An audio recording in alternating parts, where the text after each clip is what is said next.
One of the most loved and entertaining exhibits at the St. Louis Zoo is Penguin Cove. But this winter has been one of the coldest, impacting the birds who usually love to be outside this time of year. News 4's Mary Almose shows us, that is, what the bird keepers have done to make sure this species survives the freezing cold. He has this nice little white mark between his eyes. You're probably used to seeing these little guys outside when you enter the Penguin Cove at St. Louis Zoo. The Humboldt penguin likes it outside year-round, but this year was different. We've had unseasonably cool weather in the negative temps. So these guys typically, like below freezing, is getting a little cold for them. Sydney Oliveira, the zoological manager of birds, said they had to bring the Humboldts inside for part of the winter. Normally, not a big deal, but one of the Humboldts laid an egg in the below freezing temps.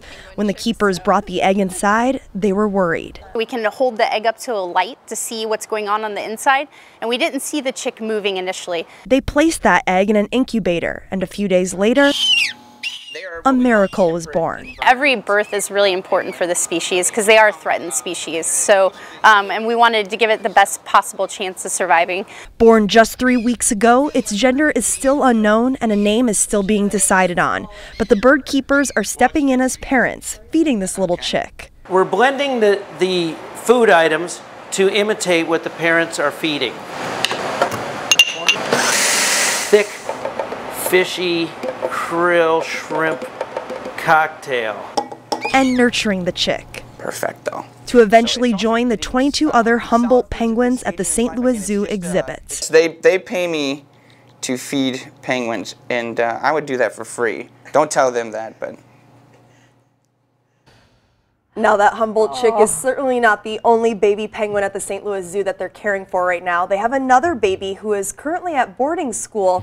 And let me just say, the video that I captured of this bird at school is very entertaining. These birds are little comedians, and I'll bring you to boarding school coming up in our next half hour of News 4 this morning. Oh, how That's cute. Very cute. So when I think of penguins, I think of Antarctica and being able to really withstand a lot of cold. But the Humboldt penguin, not from Antarctica, right? Right, they're South American birds. They're from Okay. Peru and Chile. So usually St. Louis winters are not so bad for them, but this year it just got so cold that they couldn't handle it. Too cold for the penguins. That's how cold it was. That little chick. Oh, Very thank cute. you, Marielle. Thanks. Still ahead on News